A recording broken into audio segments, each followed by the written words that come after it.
off for the weekends, just to let you know. Okay. Perfect. I don't know. That sounded like code to me. For the market, all the material. All right. Okay, Councillor Rittman, you may go ahead. All right. Thank you, everybody, for coming, and welcome to Heritage Barrie. And yeah, the first item on our agenda is the Peggy Hill Team Community Center, the Barrie Heritage Project. And that we have Sherry here to talk about. Thank you, Councillor. I appreciate that. Good evening, everybody. Melanie and I are super happy and pleased to be here tonight to show and present to you where we have landed in regards to our Holly Community Center recognition within the Peggy Hill Team Community Center.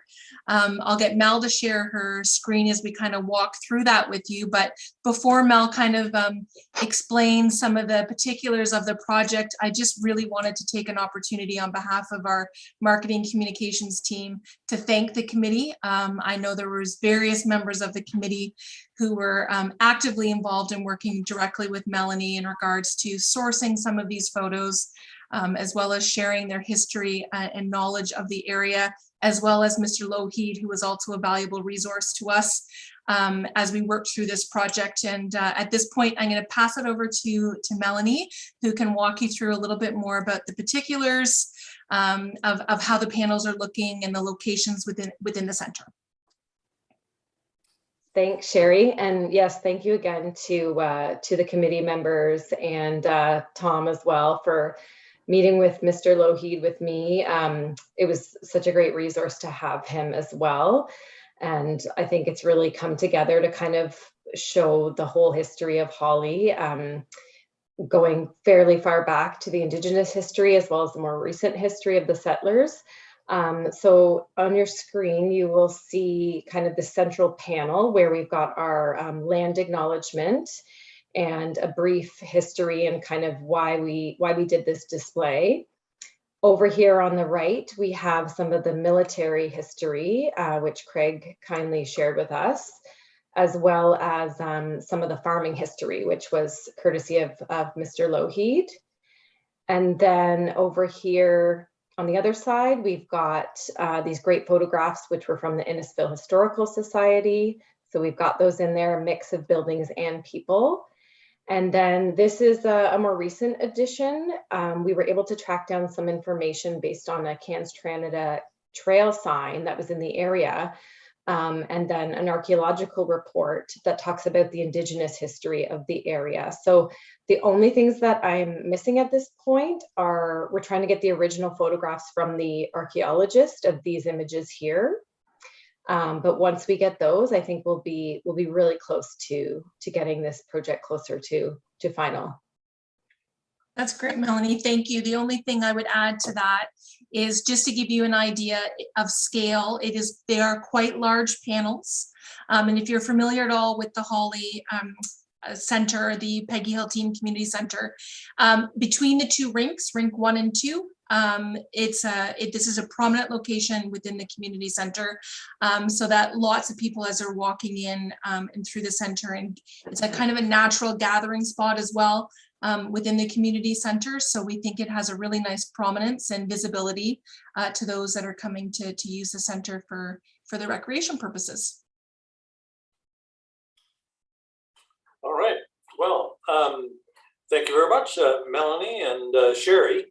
Any questions or comments from any of the committee members?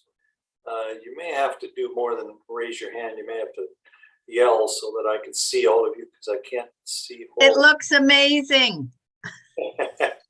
All right, there's one comment. Any other thoughts? Kathy?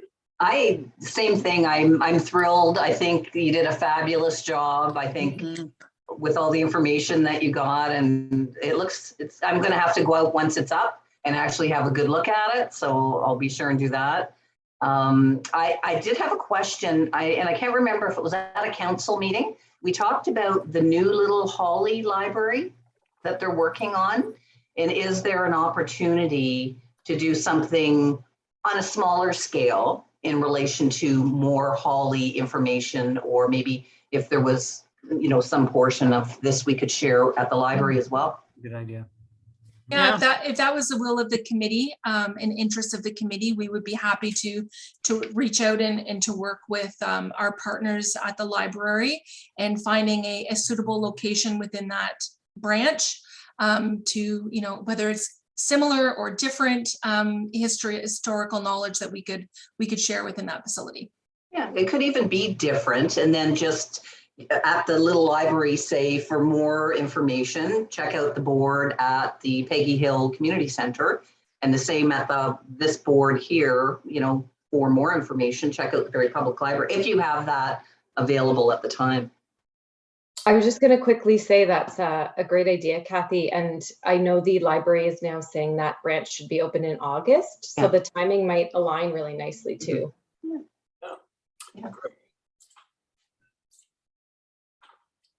You're just gonna have to shout out Craig. Yeah, I was just gonna say, and I mentioned this before, I think the only problem with this is that the other community halls are gonna want, the community centers are gonna want this too. And that's okay. Because I think it's great. And like you said, I mean, there's wall space in these places, and you're just you're educating people from Barrie and other communities.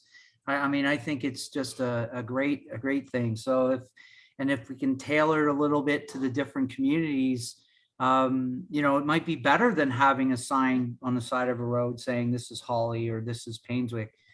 Just the idea that I just think it's great, and it's right on what our mandate, which is big thing is education. So I think it's great. Thank you. Good.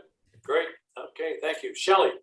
Can I ask, is there on that point, is there any reference, because we can't read all the copy, but is there any reference more to Kathy and I's point as far as refer to, I don't know, the Historical Association or the Heritage Committee, or like where can somebody find out more information if they really want to? Because we are, like as Craig said, we are trying to encourage heritage, and so if somebody reads this, go, oh, that's really cool, and then, oh God, I can go here and find out more about other heritage parts about the community. Mhm. All right. Good question. Donnie, Sherry. Yeah, I can take that one. We do have, of course, we've sourced all the information. So like the sources are in there, but also on the middle panel here. Right. At the bottom, we have the URL for barrie.ca/heritage, as well as the Barrie Historical Archive link. Okay. And on the heritage, if we're referring them there, do we have any more information on Holly? On the website. Yeah. So we wouldn't at this point, but what we would do would be, we would align the installation of this with updating the page to either Okay. have similar or consistent information, links to the Barrie Archive, wherever we can add those links and additional information to ensure that if somebody came to the website and not being in the center, they'd now Right. actually be able to find added new information to our website as well, which I think is a really great value add as well. Yeah. Yeah, Perfect. great question, Shelley. Thank you. Okay, anybody else? And I wondered about mentioning, because some of this information came from Innisfil, because Holly was originally part of Innisfil. So the Innisfil Public Library and the Innisfil Historical, I forget if their Facebook page also has resources for links and information as well. So while we at Heritage Barrie might not have all that information, we did get that information from Innisfil resources. So I don't know how you might include that, or if you could or should. Yeah, that's an idea. Craig, and then Sarah. Sarah first. Go ahead, Sarah. Oh, all right, Sarah. Okay, I was just going to go on Kathy's point there. If we are going to have people sort of redirected to our website, and if it's going to have a little bit of Holly when this gets organized, that could be a place where we could put the Innisfil information so that we're not putting too much extra links onto this board that looks quite nice, but that's a digital space that we could add those extra links of sources. And then once people are online, they can, continue to link as well. Just that. Yeah, thank you, Sarah. That's a really good point. And you're in the same mind space I was in. That's exactly what I was thinking. And we could add direct links from the digital space directly to some of those other sources. Yep, thank you for that. Yeah, it makes you wonder whether you should add a QR code to it somewhere, but I'll leave that to the experts. Craig. Yeah, I was just going to say, there is on the heritage page, there's a military section. So like all those people will be on there. So that's an example where if they went to our heritage page, they'd be able to, it says military heritage, it's got a list of all these people. So that's an example of where they're linking up and finding more information. Yep. Okay. Thomas, I saw your hand, and then Shelley. I actually don't have anything to add anymore. Thank you, Councillor. Oh, okay. All right. Sorry. I was just going to ask Sherry or Melanie if they could, I'm not sure when, if the estimated date is for this, because I know you mentioned you're trying to source the images. If you know the date, or if you can at least let the committee know, even if it's in the summer when we're not, but we would be really good to know when it's up, because I'll certainly go and visit. Oh, Shelley, I'm happy to hear that. And thank you. It's a great question. What we're hoping tonight is that we could get a motion passed of committee to approve us proceeding with the installation of the panels, at which time we'll get our quotes that we need to get through our procurement process and begin with the installation. And we would be thrilled to be able to circle back with the committee and let them know when the panels are up, so that you could go in and see them in person, and it will we be to acknowledge your support, and we'll make sure that you're aware. Absolutely. Awesome. All right, and maybe we could even do a little media event or something when they go in. I have a question. What material are these made out of? Are they good and resilient? Yeah, they're going to be really resilient. We're still working on finalizing what a vendor might propose to us, but we're thinking, I don't want to call it, it's not core plus, it's heavier than that.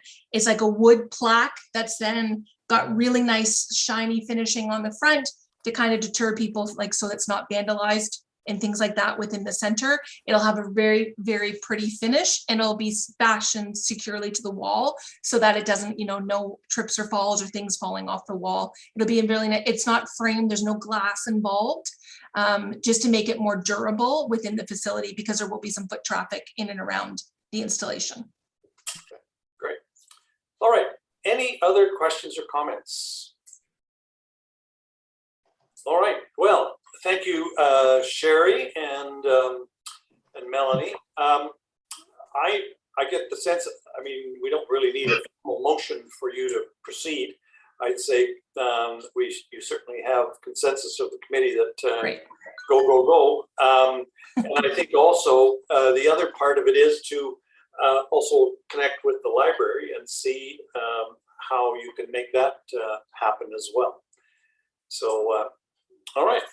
Sherry, do you actually need a motion for that to No, proceed? as long as we have consensus of committee and it's in the minutes that the committee supports us proceeding, or approval in principle of some sort is good for us, just so that we know that we just want to make sure we have consensus from the committee to proceed. I just want to make sure. Yeah. I think you have that. That's great, Councillor. Thank you. I appreciate that. All right. Okay, so thank you, Melanie, and thank you, Sherry. And the next item on our agenda is the Heritage Barrie logo update. And I think most of you will have seen the email that we got today. So I think that subject is finished, which I think is terrific. So David, you can go ahead and get your tent and get the logo put on it, and all is well. All right. Anything else on the logo? David, it was just a point for David. Did you see the email from Wendy Cook today with the logo attached? And that's the logo that we're going with, correct? Yes. David, go ahead. Yes, I have seen it. Okay. And I've already resent an email with instructions for flags back through Thomas. So Thomas and I will coordinate getting something to Flags Unlimited and have them. They are going to propose a graphic with with my suggestions for the canopy, and we'll see what they come back with. So we can, I'm quite certain we can start with that as of tomorrow. What I'm thinking is there's 4 panels on the canopy roof. We'll get our logo on all 4 panels on the roof, and then we'll have our logo on all 4 valances that run around the edges. And we'll also include a barrie.ca/heritage and we're instructed to do that in lowercase Arial font, and we'll include that on the valance as well. And I think it's as simple as that. We'll see what sort of black on white, white on black combinations there are to choose from. Again, I haven't even got the logo to flags yet, but we're going to do that right away. Great. Is it black, the canopy, or is it blue? I don't know what combinations there will be. I kind of think a white logo of sorts, white and blues, or on a black canopy, but perhaps the reverse is better. I'm not just quite sure. Yeah. I meant like Melanie comments or the comms team on that with regards to, and maybe Thomas, because I know that there's been a lot of experience that all of us have had with canopies. I mean, dirty or whatever, so you don't want a white one. But I mean, you know, I don't know about black, because blue is more our Barrie colors. Yes. So, but I would refer to Melanie and Thomas that have the experience of these kind of canopies to weigh in on what color the canopy is, and then whether or not it's a 1-color logo or a 2-color logo, and then how it looks reversed. We haven't seen that. We've seen it kind of on a white background, so I don't know what it would look like on a blue background with the 2 colors of the waves. So but I'm sure that the comms team can give you examples, David, and you know, we have to get it approved by the comms team anyway. That's right. Yes. Yes. Well, at this point, I believe flags they'll do the setup based on my suggestions, and then it'll come back to us to approve, including comms. Yeah. But it's whether or not it's on a black canopy or a blue canopy. So I think, I don't know, do we have to make that choice now, or is that something Melanie makes? Because I don't think I can bring forward any of those options to the committee. Yeah. Seems to me that most of these canopies, when we're out there open air Dunlop, people's canopies are all white, aren't they? Yes, that could be. Yeah. Yeah. Quite a few are. Yeah. That's why I'm thinking ours should maybe be blue. But if we have a blue and black logo, maybe we I don't know if we'll have blue and black logo. Melanie? Yeah, it is black. It has some black in it as well. Jerry has her hand up. Yeah. There's Barrie. Okay. Hi, I'm still here. No, it's all good. Melanie or I can take the question. It's all good. The last tent that we assisted with from a communications perspective was it's almost the color of David's shirt. It's actually a really nice brighter blue. And what we do with the logo in that regard is called reversing it out. So it will be all white on the blue. So it wouldn't be 2 tones. And from a production standpoint, it helps economically if you just do a reverse out logo on the blue. And the blue to me would be not as hot if you're in the sun. Black will attract the sun a little bit more. And the blue adds a little bit more of a visual pop than black. White would work as well, but I would be worried a little bit about hands and dust and things like that, depending on where you plan to use the tent. But a really nice, vibrant blue could look really, really nice for and achieve what you're hoping to do, I think. All right. Perfect. Leave it to the experts, and they'll make us look good, right? All right. Yeah. Very good. All right. So, David, we're going to use your shirt. All right. Any further discussion on the logo? Perfect. Let's move on. Historic neighborhood tour guides. Thomas, is that yours or? Yes, I can speak to it briefly. Thank you, Chair. I'm not sure if Deb is also on the call, but she's not today. No. But we did meet, I believe, last week with the communications department to talk about strategy. Deb has made excellent progress. She's got a lot of pictures put together, a lot of the content written up, a lot of historic images to support or sort of show the to be adjacent to or show like it's supposed to be below or on the side. I'm not entirely sure how they're going to organize it, but there's going to be historic images with the modern images as much as we can. We are developing new maps, new walking tour maps Sorry, they're not called walking tours anymore. They're just historic neighborhood guides. So everything's moving on pretty quickly. So there's nothing to show to the committee just yet, but we are slowly beginning the process of taking Deb's material, taking it to comms, and then the communications team is working with it and starting to integrate things together. So it's moving fairly quickly, and we hope to have everything done by the time the new official plan is done, so that when a new official plan is done, we have new historic neighborhood guides that match the official plan. And yeah, so I'm fairly happy with that.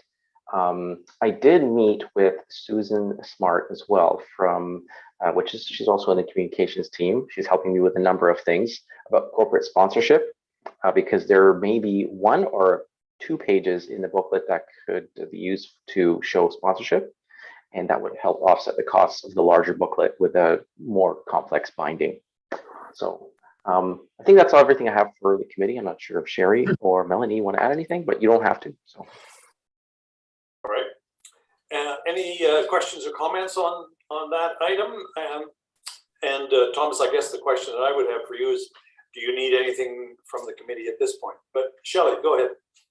Well, I was gonna, yeah, with regards to the corporate sponsorship, rather than just leaving it there, it's like, okay, what's the next step for that? Because we, I think even Kathy had mentioned like BDAR, and there has been a couple of organizations that have been in the last few months in this committee tossed around, so to speak. So, how should we, I don't know if Kathy, if you have any further on the BDAR, or if it's, I don't have anything top of mind to say, okay, great, now that it's kind of a little bit of a draft together, maybe it's time that we go and have a meeting with X. I mean, but I guess that would be the next step, because getting sponsorship is going to be, I think, a great idea, because there will be some costs involved, considerable costs in this, because it's a beautiful looking piece, but print is not cheap these days. So I don't know what the committee thinks about how we go about getting. And then Thomas, do we get a quote first, or so are we looking for $5,000? Are we looking for, we don't know how much? Do we have any idea of the size of this, so that we can get even a rough estimate of a cost for these? And how many are we getting printed? We kind of need some of this information before we get sponsorship meetings together. Thomas, you got your hand up. Thank you, Chair. There's nothing for the committee to do at this time, Shelley. So we do have a staff person. She is a corporate sponsorship coordinator that is working for the city. So I met with her today, and I walked through 3 heritage projects to give her background information on what each project needs, what the estimated costs of that are. The booklets themselves, we don't have a firm estimate on those just yet, because the numbers are changing. How we're going to print them is sort of up in the air. The binding's still sort of up in the air. So we don't have a quote yet, but there's going to be support from Susan in this. So she's sort of the pro in this regard. So I'm leaning on her expertise to help let me know what she needs from the committee. At this point, I think she's just putting together ideas about who to go out to and how and when. So we're fairly early in that process. But yeah, there's nothing from the committee at this time, or we need for the committee to do. We're sort of in the hands of the professionals. Well, appreciate that update, Thomas. It sounds very promising. So very excited to see it move along. So thanks again. Yeah. And I would just add to the update is that Susan's actually part of our marketing and communications team. So she's working in concert with Melanie and myself as well, and any of that work that happens, just so that the committee is aware, because it's a relatively new position that became permanent as part of this most recent budget process. So just to let the committee know how that position fits into our team. Appreciate that. All right. Any other questions or comments on that? All right. So then the next item. Sorry, I have one comment. Go ahead. Just before we move on to the utility boxes, I just wanted to kind of put a bow around and close the loop on the communications plan, because the communication plan, now that we have the logo, we can put that in there. And also, I noticed that there were a few comments back and forth in the last couple of weeks is about the excellent work that Melanie did when she got their little "Did you know" in the Barrie Advance. And so thanks again to Melanie and the team for doing that. And I know we had talked about that, and I know Deb got the image, and so it all happened. And Melanie has agreed that she will, she and the team, but really Melanie, will put that in 6 times a year. So there will be a spot 6 times a year for us to do a "Did you know" in the advance. So first of all, to let the committee know that, and we can make reference to that in the comms plan. And secondly, to thank Melanie and the team for doing that, because I thought it looked really, really good. Yeah, it's great. Well deserved, Melanie. Thank you very much. All right. Any other items, any other matters on that? All right, let's move on to the utility box wraps. Thomas, did you want to update us on that? Sure can, Chair. We are pretty much finalized one of the mock-up or the design for one of the boxes. Originally, we had discussed putting one image on one box, but the mock-ups that came back actually have 2 images on the design, and it sort of wraps around the box. And that's consistent with other utility boxes that we've wrapped in the city. So there's one, for example, is right on Maple, downtown Maple and Dunlop. There is one there. And it has 2 images on it, and that was just done there this afternoon. So the first one that came to mind. So originally we had asked Deb for 2 images. She gave us those 2 images. We used those 2 images, and now we need another, another 2, which Deb has provided. So I can show quickly, and I'm totally stealing Mel's thunder because Mel has been sort of doing this with Deb. So I've sort of just been connecting people, but the work has been done by Sandy and Mel and Deb. So I just wanted to give credit is due. So I'm going to show my screen quickly. Where are we here? Share screen. There it is, screen 2, share. So this is a sort of a mock-up version of the placement of things may change a little bit. Can everybody see the PDF, the locomotive right in the middle? Okay, excellent. Yep. So I'm going to zoom in a little bit. So I'm going to scroll down just so everybody can see what it'll look like in real life. So you'll note that here, sort of this this empty space is being occupied by an image, sort of a background image. The couple of the utility boxes downtown in the area just have blue here, and they've already been tagged. So it's important for us to have sort of this this filler space. There's also a logo recognizing the Barrie Historical Archive, and the Simcoe County Archive is also getting a credit. And there's also some language here about the project being funded by the Heritage Barrie Committee. So that's the one mock-up, and the other mock-up will have 2 different images. Both will be for locations in Allendale. So that's all the update I have. The production is imminent, so we'll be handing off this design to the vendor very soon, and then we'll be sending them the second design as well with just 2 different images. So that'll be moving forward, like I said, imminently. All right. Does anybody have any more questions, or any questions? Sorry. Go ahead, Craig. I was just going to say, because I've been seeing some of the pictures as well, because Deb's forwarded them to me. And so the other images we have are sort of a little more modern, sort of the 50s, which I think is great. So this one's a little older, and then you've got the other box. It looks like the images to me are sort of 1950s, 60s Allendale, which I think is great because it's almost like a progression of time, different time period, different images. So you got some cars and things like that. So I thought that was great. Great. All right. Any other comments on this? I'm glad to hear that its production is imminent. That's terrific. And I'm just going to say thanks again for Thomas and for going back and forth with your internal committee. I'm really appreciate your work because I think this is just a great example of us getting some more heritage photos out there and educating the public. And so I think it's a great project, and kudos and thanks, Thomas, for all your hard work for coordinating everything. Yeah, and Sure. and certainly Melanie and Sherry and the whole comms team too, because I don't know, I'm an engineer, you know, I don't do these things, but the creative people really make this stuff sing. I really appreciate that. I might also say that I had a conversation yesterday with Councillor Kungle, and she has some money left over from her beautification budget. And I suggested to her that maybe wrapping some utility boxes in Ward 3 might not be such a bad idea. And so I've given her your name, Thomas. And I'm just wondering if we shouldn't think for the future a little bit, that we get a list of utility boxes that our engineering roads group are planning on replacing. You know, presumably they're replacing 5 or 10 or a few every year.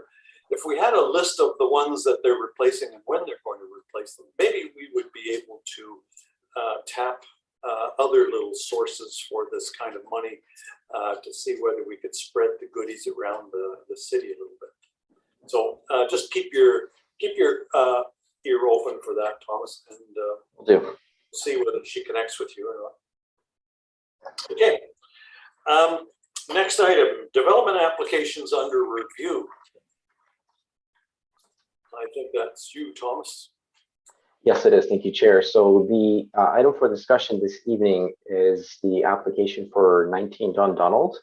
As the committee may know, there was a public meeting for that application, I want to say the night before our previous committee meeting that we had to defer. So the goal for tonight is for me to take the committee's comments regarding that application and pass them on to the file manager.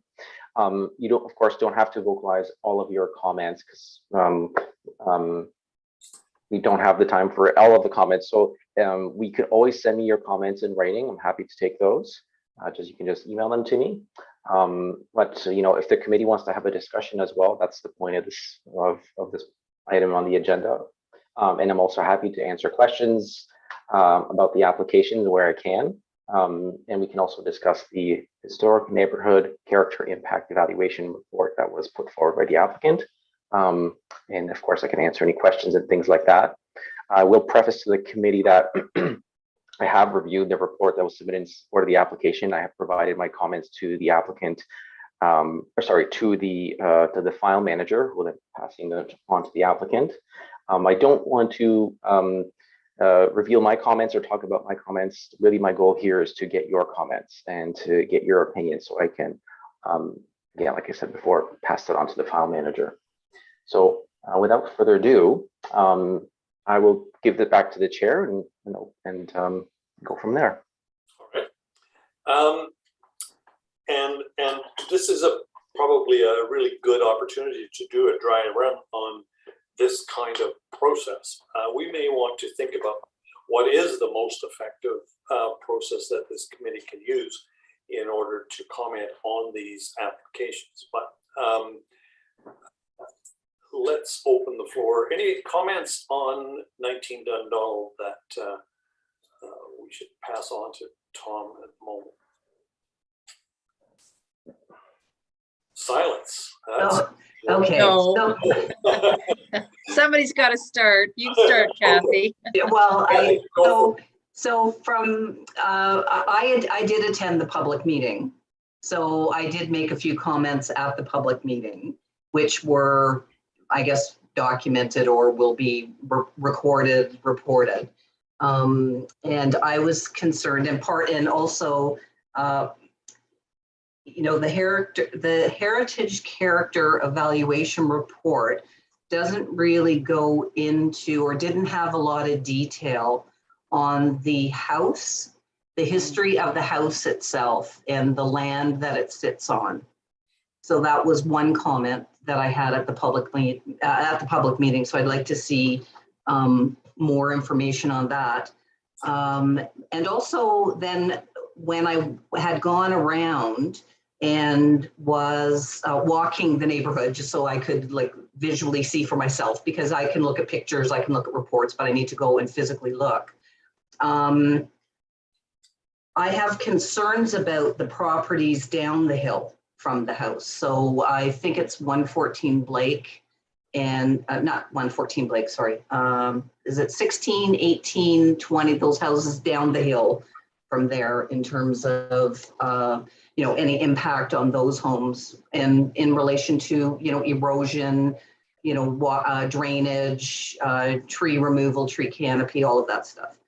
And then I also was, and, you know, we went back and forth with this, Thomas, through email, was conversation around that is a historic area. There are quite a number of houses, although they're not listed.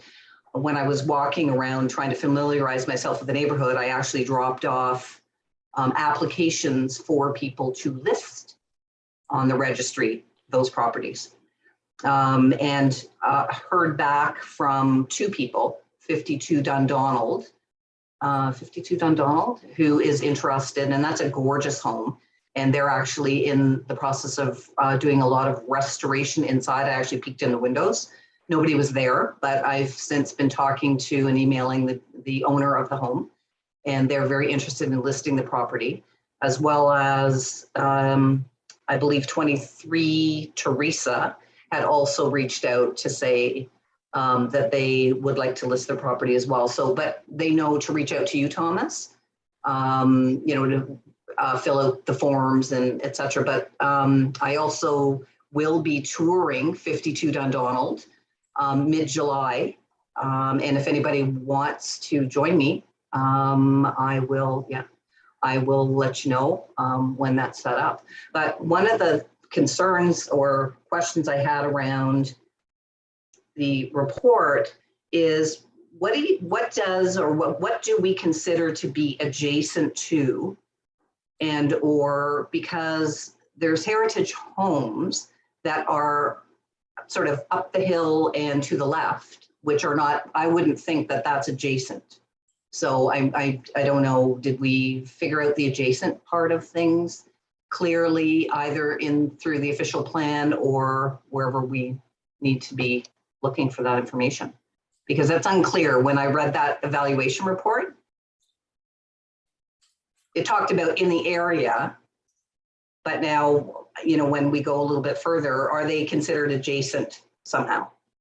Even though they're across the road and up the street and at a different address? I can speak to that, Chair, a little bit. The term adjacent is, you're right on, Kathy, it is adjacent. You have to be next door or share a property line with the property where the proposed development is occurring. However, the historic neighborhood character impact evaluation would consider the impact on the neighborhood. So it looks beyond just adjacent lands. It looks within 400 meters of the property, and the applicant's consultant who wrote the report does identify the study area. Right. And a lot of the homes that you're referring to are identified as being within that area. So the applicant, the terms of reference for the study don't specifically say evaluate the impact on 1 or 2 particular properties that are close by. Rather, look at the impact on the character of the neighborhood. So they have to look at different elements of the neighborhood and evaluate whether or not the proposal will have an impact and what kind of impact. And that report, I didn't feel that it explained what that impact was. So was there supposed to be impact in that report? Yes, so the applicant's consultant does note that there would be impacts onto as a result of the development. And it's reported right in the executive summary. Okay. Let me see here. They refer to potential negative impacts to the historic neighborhood character may result. Sorry, getting my words confused here. Potential negative impacts to historic neighborhood character may result from the current proposed development, including reduction in reduction of density and size of mature tree canopy, and alteration, which is different in height, massing, and scale relative to the area, the low-rise residential neighborhood, located a distance to the north and west, as well as the historic streetscape that is located on the north side of Lake, which you referenced, Kathy. Those are the 16 to 20 Lake Street. Okay. So that's the applicant's summation of potential negative impacts resulting from the proposal. And they do propose some mitigative measures as well to address those impacts. So did they address, like, obviously, the thought is that at some point, if this got approved, that existing house would be demolished? So that's correct, yeah. So the neighborhood character evaluation doesn't require them to conduct an evaluation of the historic character or value of the actual property itself. It was looking at the impact on the entire neighborhood.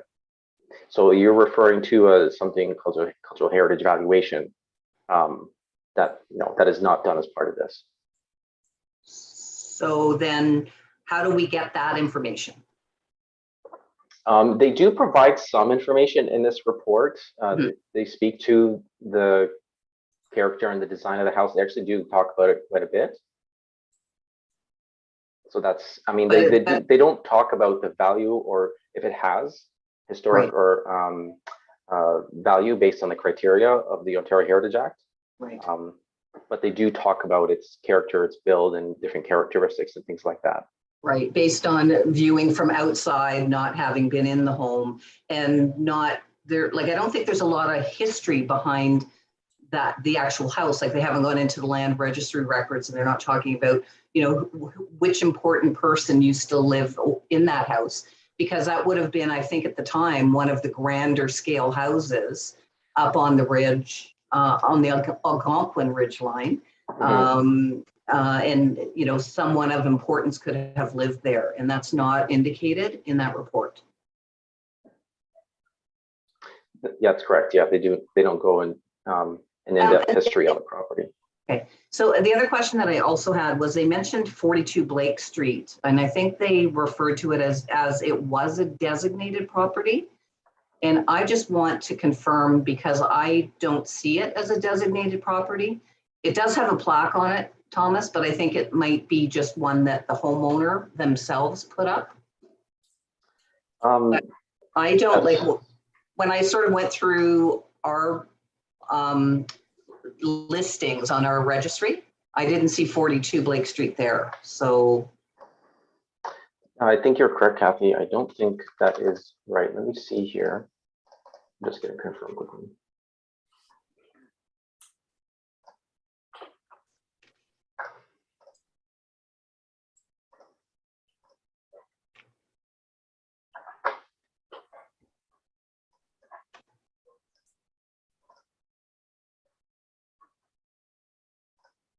So it is, I believe that's recognized as one of our walking tours, because it's listed as other. So usually when it's listed as other, it's in the historic neighborhood guides.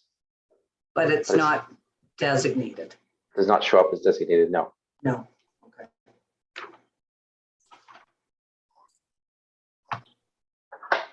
Okay. Did you have any more comments, Kathy?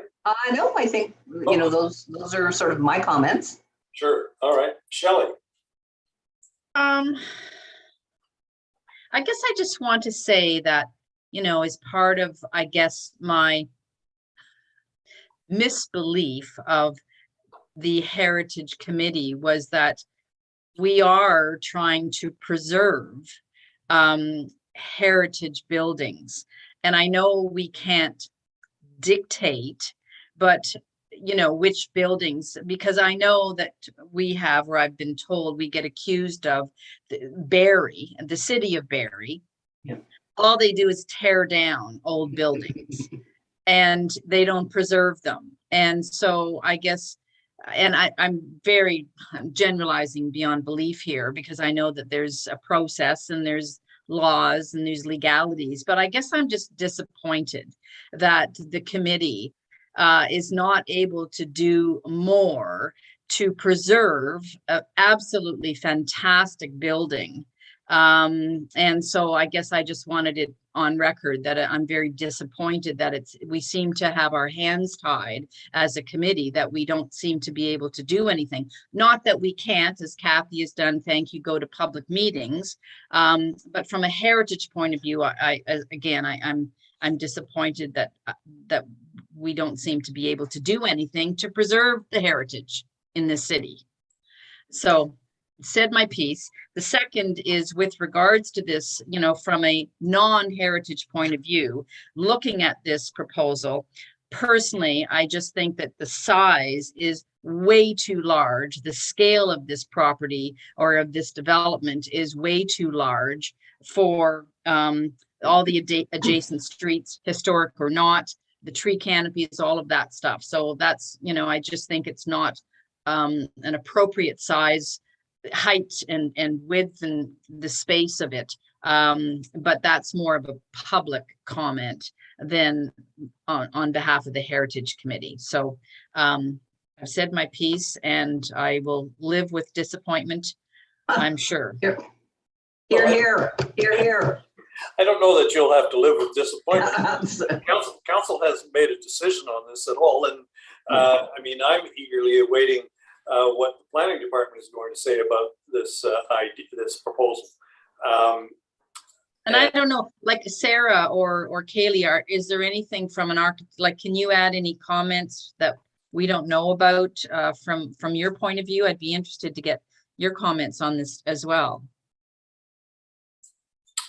Well, yes, Sarah. Like from an archaeological standpoint, your hands are really tied to what the government legislates on what would be required. And the only thing that you could do is conduct the assessments as required. And if something is found, then you continue on the stages. In our reports, we're not allowed to talk about built heritage at all, unless our reference is that there's a heritage home on the property and it's designated, because that's part of the background research, but we wouldn't be able to mention anything about its importance or suggest anything be done with it. It's the same thing like with any development project, is that the developer, the landowner, has a set of rules and they have to follow the rules. So all of the professionals also have to follow the rules. So here, really, the only way to protect that building would be to have it designated. But if the, if the landowner doesn't want to designate, then it's up to them what they do with their private property. Okay, thanks, Sarah. I just wanted to, get your input. Thank you. Well, and I think what that all points to is the importance of us convincing people to designate their buildings. And if they don't want to do that, we can do other things like designate without the agreement of the owner. We can also do heritage areas, designate districts, designate landscapes. So all of those kind of things are quite possible, and it seems to me that we really need to do that because if we don't, we will increasingly be behind the 8 ball. And this is an 8 ball that we're behind.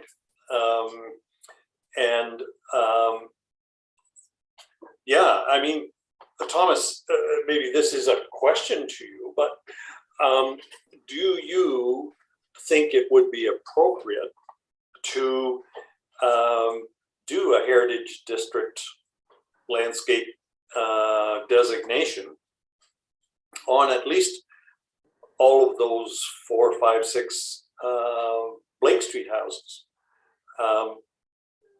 Is that something we should be exploring, or is there a process that we should be looking at before we do that?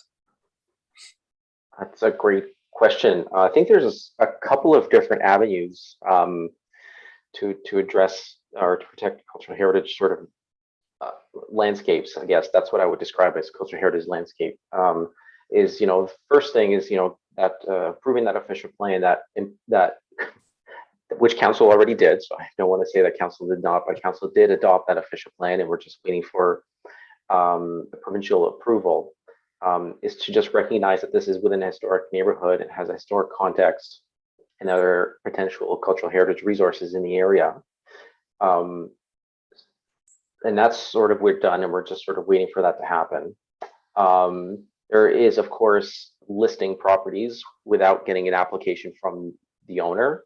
The changes to the Ontario Heritage Act do allow for an appeal or an objection from the property owner if they do not agree,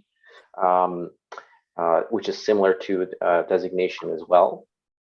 We would have to go and sort of list them individually rather than just do a sort of a large sort of designation of all the properties.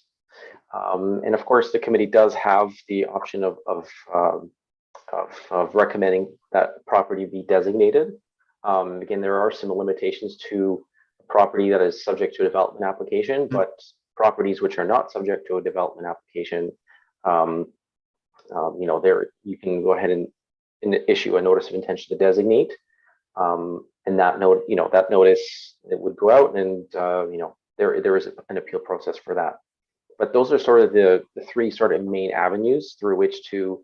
I'm sorry, there's one more. There's of course doing a historic conservation district, and a study needs to be done before one can be implemented. So we'd have to hire a consultant.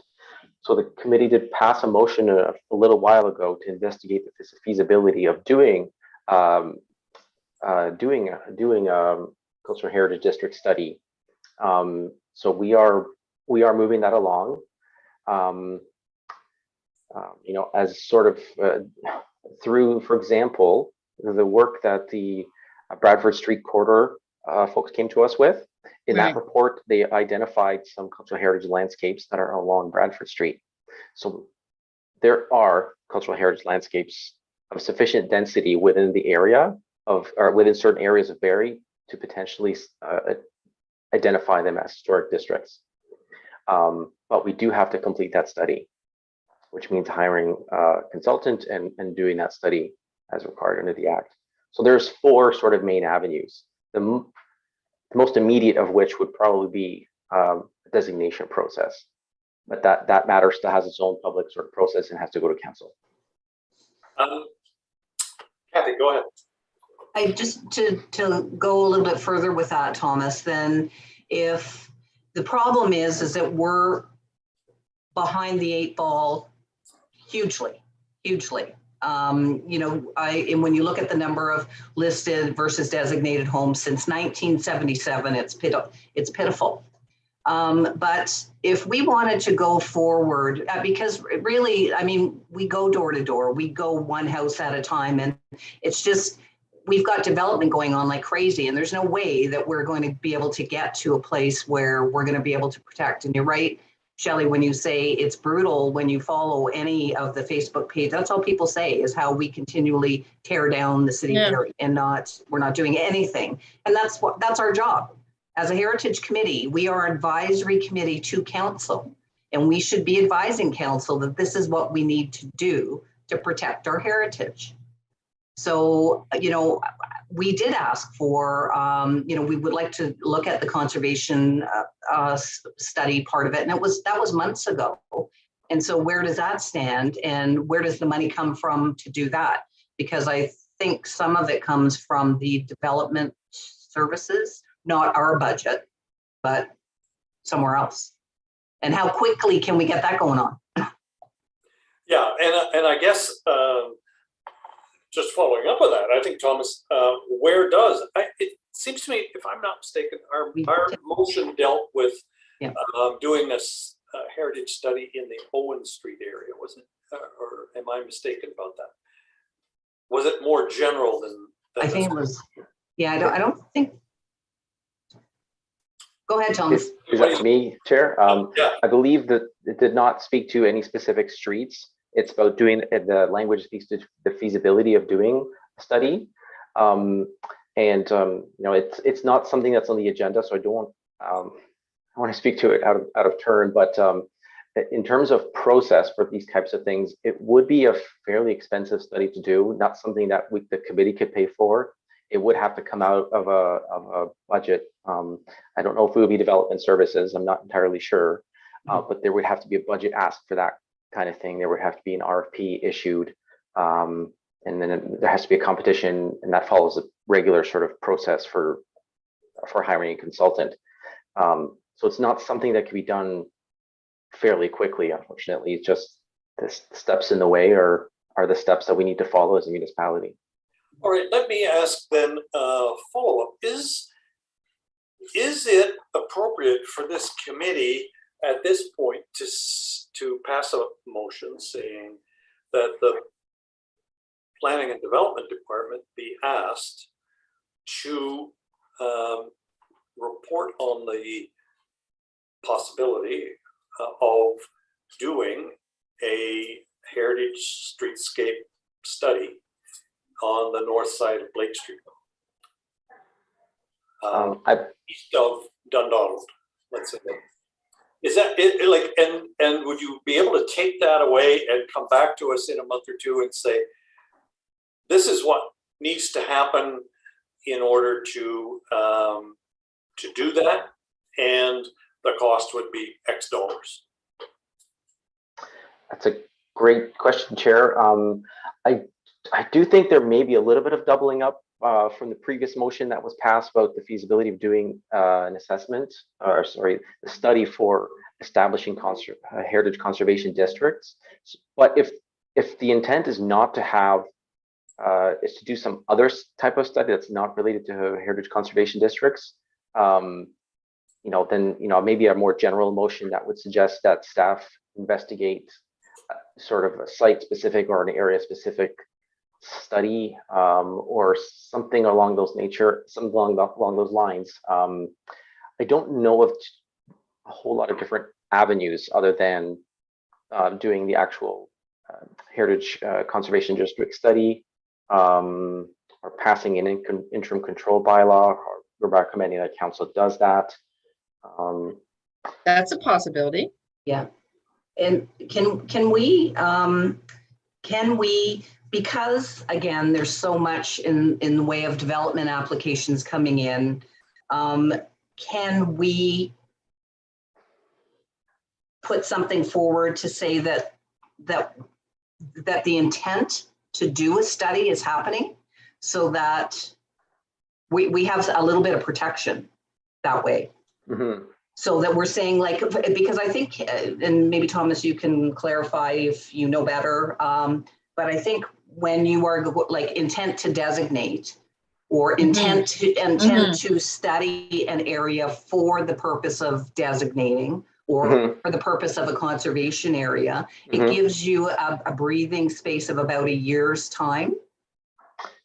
Yes, you're correct. I know they've done that in Toronto, where they've said, they've had a whole, 114 buildings that they wanted to study and evaluate, and they put forward an intent to say, this is the area that we're going to be studying.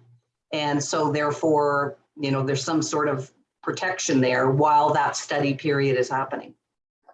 I am just pulling up the section of the Ontario Heritage Act, and I do believe you're right. We would have to, I think the council has an option to pass an interim control bylaw. So I'd have to get back to the committee on this. I don't want to speak to it in a sort of public forum when not knowledgeably, but I do believe that there are avenues. So if the committee wants to pass a motion at this time to direct staff to investigate the passing of interim control bylaw for this specific area, for the study, for a study to be done for the potential establishment of a heritage conservation district, that we could possibly do. Keep in mind that this would have to go to council as a motion, so we would have to go through city building general committee, and then council. And I don't know how many council meetings there is. I think Gotta start somewhere. Yeah. Yeah. So Tammy, I'm not sure if there's one coming up in July. Did you get that, Tammy? Well, these minutes will go to the city building committee, and there's not one set, maybe not till September. And from there, it'll go on from there. So it's a start. Yeah, we have to do something. Yes, we have to do something. Okay, let me ask you this. What does committee of the whole do and why do those meetings get called? Uh, Sorry, committee of the whole? Yes. yeah, are they for like striking? They don't have happen very, very often. No, but Oh. but I think a committee of a whole meeting can be called if there is sort of, I think like when pandemic, obviously this is not, well, in a way it is an epidemic of demolishing buildings. But pandemic, like if there's emergency policy or procedure that has to happen within the city, Mhm. there is a meeting that is called Yeah, there can be meetings specifically called, for but that purpose. there can be emergency meeting called, but it would have to be very specific if there's something really emergency. Yeah, and if that's So- all, I mean, it's really just an intent to file.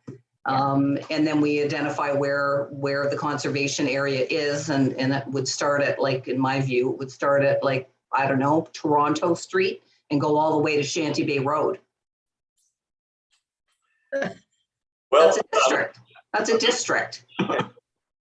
I think that, first of all, I would not think that an interim control bylaw request would get very far. I just don't see it. Those kind of things are done for zoning matters that are a really big kind of crises, you know, and they're very rarely done. So I don't think that designating a historic area, whether it's, you know, east or west of downtown, I really just don't see that an interim control bylaw would ever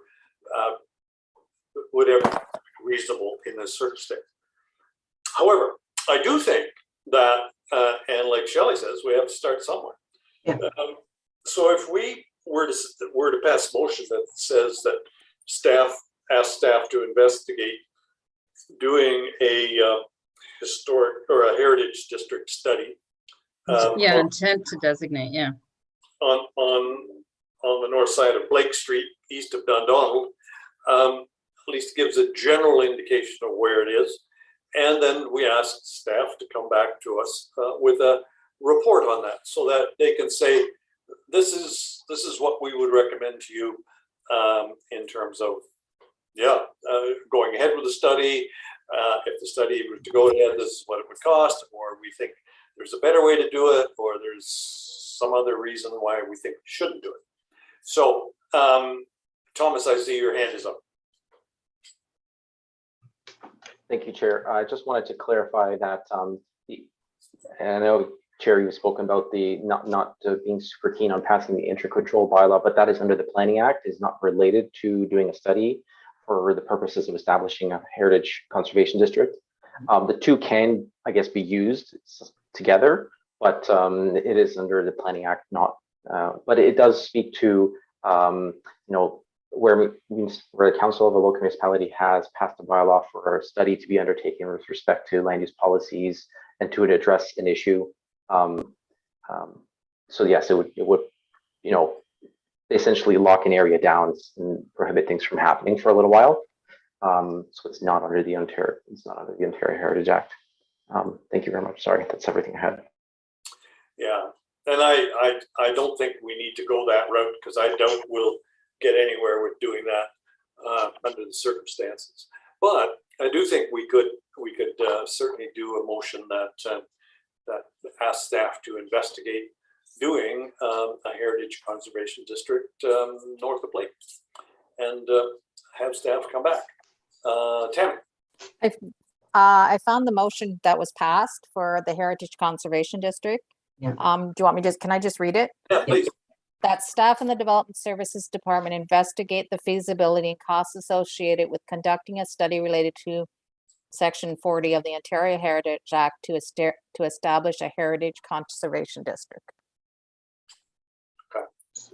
So I don't know if that there's that's no site specific. Yes, it's and Thomas. Tammy, when did we pass that motion? That was in 2021. Was adopted by, let me just see here. Sorry, hold on here. It was at the committee's June 9th meeting, and it was ratified by council on October 4th, 2021. All right. And Thomas, when do we see the fruits of your labor? Did you remember you were supposed to be doing that? Yes, we're very much aware of that. There's a couple of things that we're still working on for the committee. This is one of those things that has not made, unfortunately, as much progress as we'd like. And the simple challenge really is just capacity on the staff side of things, not being able to move everything along. And I understand that's probably not a very satisfactory answer, and I do apologize.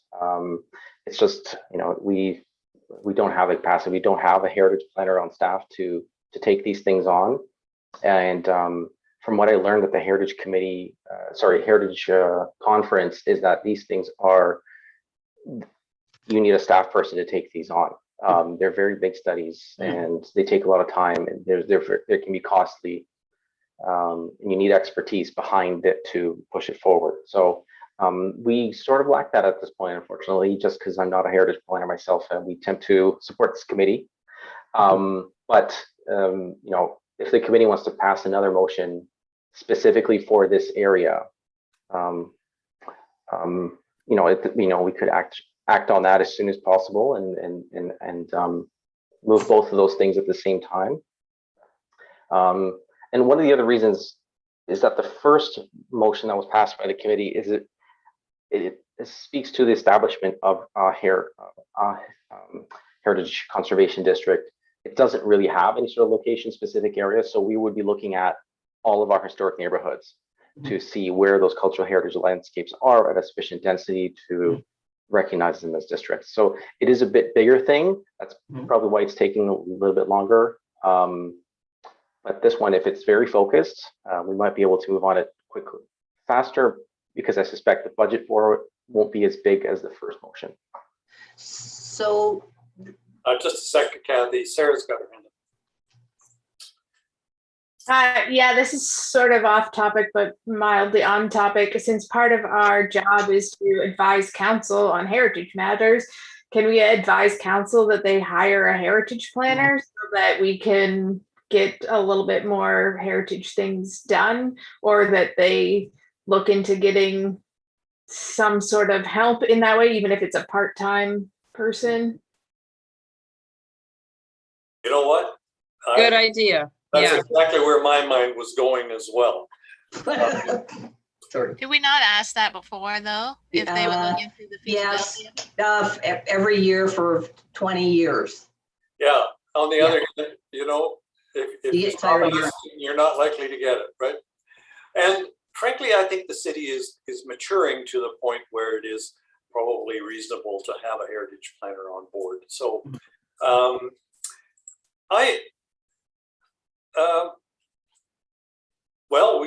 it looks like we might have two motions here. Let's have the first motion that Heritage Barrie requests City Council to include a full-time Heritage Barrie or a Heritage planner. planner in the 2023 budget.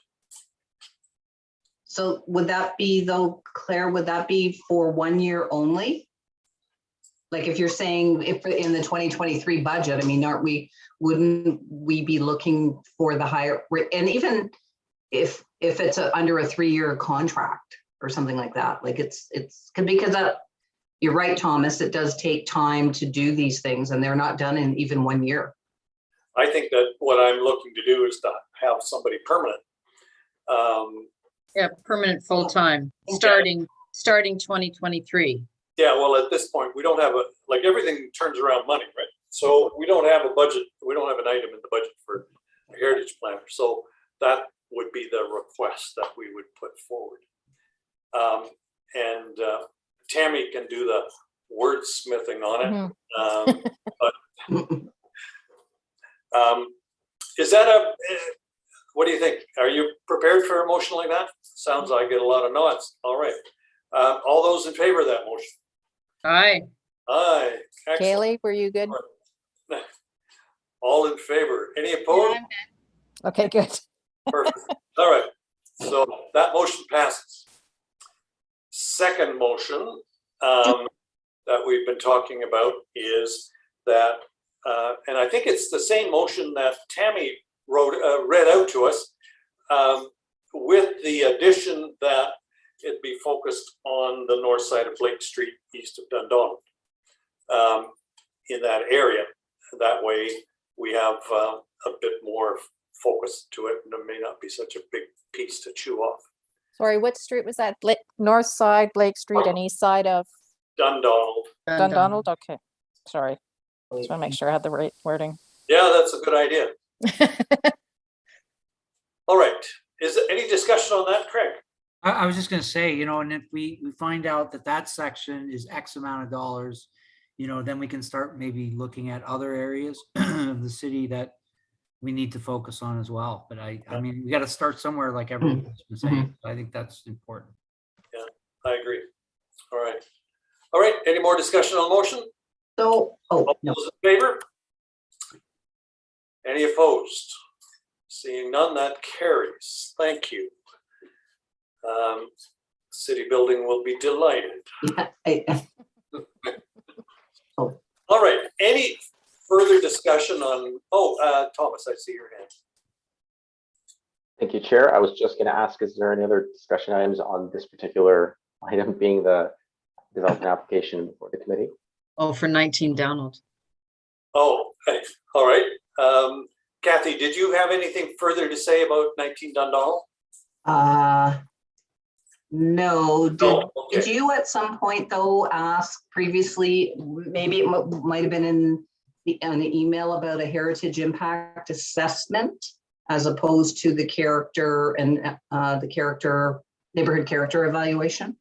Yes. And I was wondering about that. Like, is that something that we should be asking for in this case, Thomas? In this case, no. Heritage impact assessments are usually done when there's a known cultural heritage resource and we're evaluating the impact of our proposal on that known and evaluated resource. So it's usually in response to development occurring on or adjacent to a designated property. So if the committee recalls 79 Collier Street, they completed a heritage impact assessment to evaluate the impact of the proposal on 36 Mulcaster, being the Armory building. So in this case, there's no designated properties in the area or on the property itself. So it wouldn't be appropriate to do a heritage impact assessment. Okay. And I do want to go back to what Claire, you don't think would be appropriate, which is how do we protect with all of the development and everything that's going on, if we have the ability to ask to do an interim bylaw that we're doing a study area or studies or looking at, so that we're not always behind the 8 ball. I want to go back to that because we need to do something more than we have to do All right. I can. Claire, do you not think that is your issue is that you don't think that you would get it passed at council, so why do this? Or I don't understand, because it's in relation to Ontario heritage, not the planning. All right. An interim control bylaw is under the Planning Act, and it is a sledgehammer.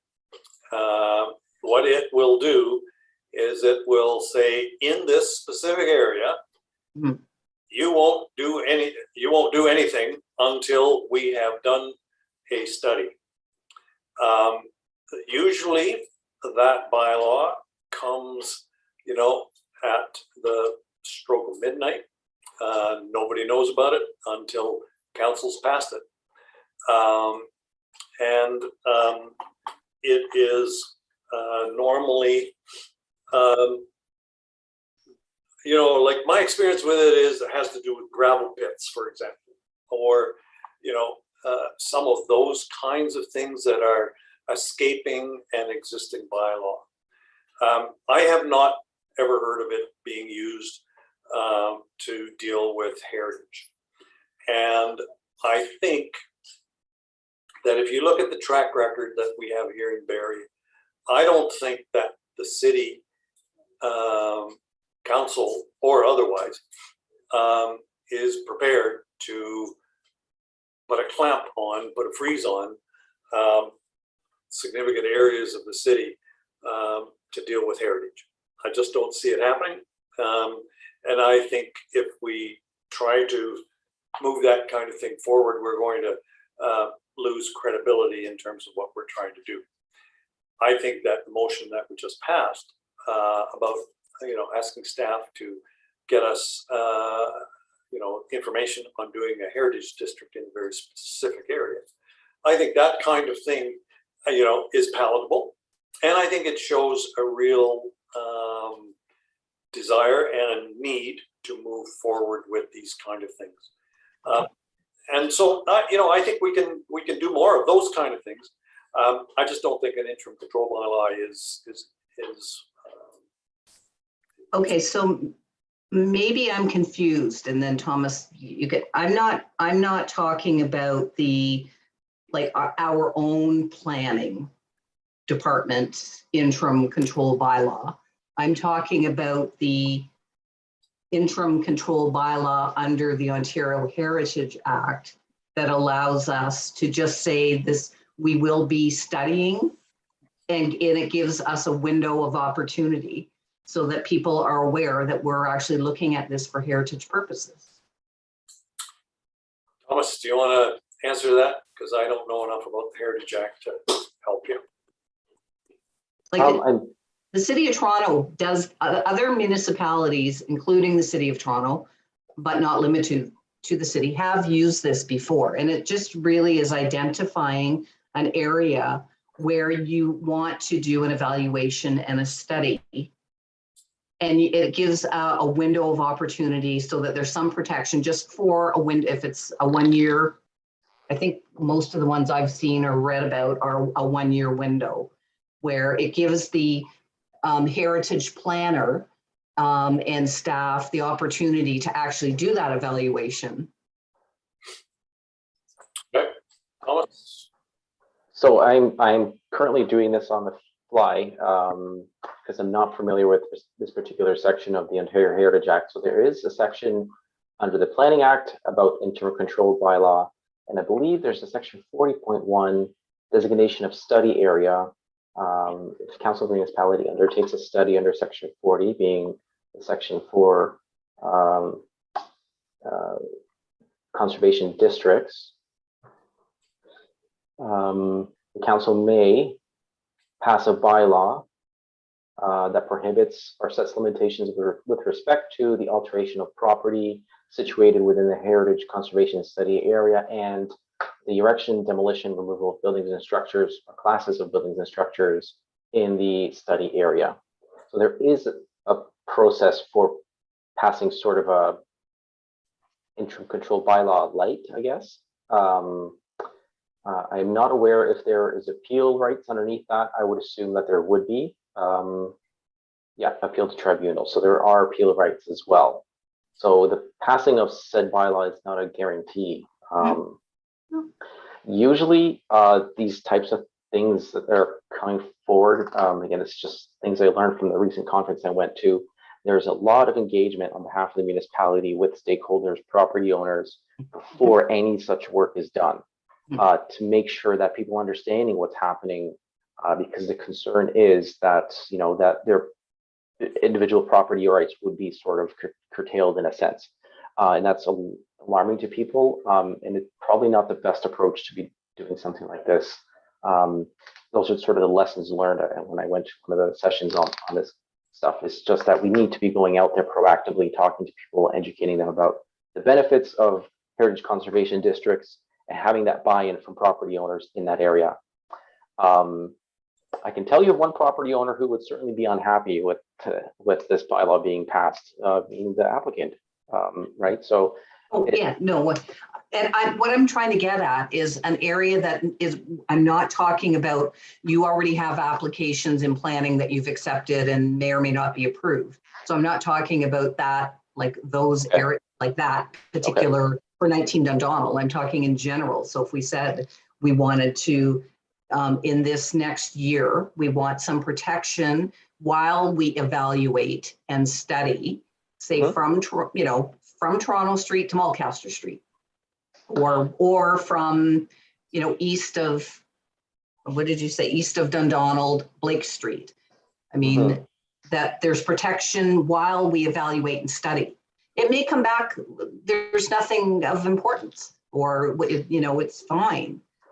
But there is more that we can do to protect is what I'm getting at. All right. It seems to me that probably the best thing to do is, because we are all kind of working with our, just saying, hey, we think this is the right answer. I wonder if it wouldn't be helpful for Tom to put together a little memo on this question. Give him some time to research it and put a thoughtful little memo together for us, so that we may or may not take any action on it, but at least we'll have a deeper understanding of what the process might be. Is that a reasonable request, Thomas? Thank you for that, Chair. I do agree with your approach, just because I am just giving committee answers on the fly, sort of a public forum, without having been able to look at the regs as well to see if there's anything hidden in there. So there is an avenue. It's just how we can actualize that avenue and what it actually means. That needs to be explored further, and I could certainly do that for the committee. Okay. Well, I think that's a good answer for it, and I do too. Yeah, let's do it that way. All right, thank you. Moving on, we covered 19 Dundonald, covered a lot of territory there. Status of the Municipal Heritage Registry, and that has to do with 82 or 62 High Street. Thomas. Thank you, Chair. Yes, so we did receive an application to list 62 High Street onto the Municipal Heritage Register. And I'm just going to go ahead and show the evaluation form for that property. And let me share my screen, and we'll do the evaluation form. You know what? First, let's go to the actual Google Maps of 64 High Street. So it is a semi-detached building. And it is 1/2 of that semi-detached building that would be listed. So everybody can see this. So we're looking at this property here, and essentially half of the property would be listed. The other side is a different address.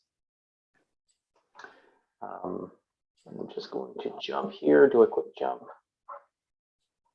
just to show the committee. My computer is very slow for some reason.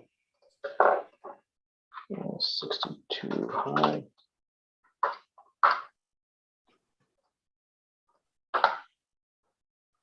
Yeah, so this is the half that we were looking at listing. This property, as you can see from the screen, there's two properties coming up with a green icon. So both of these are shown in the walking tours, as I believe they're in the Grand Homes section, or they may be in Downtown West. Either way, they're in our tour. So this is a formal recognition of this building. So rather than it showing up as green, it would show up as listed in our register. And yeah, so let me just jump to the actual evaluation form. So the property name does have a unique name, just because you don't actually see this very often for the listed properties. So it is called Glen Home.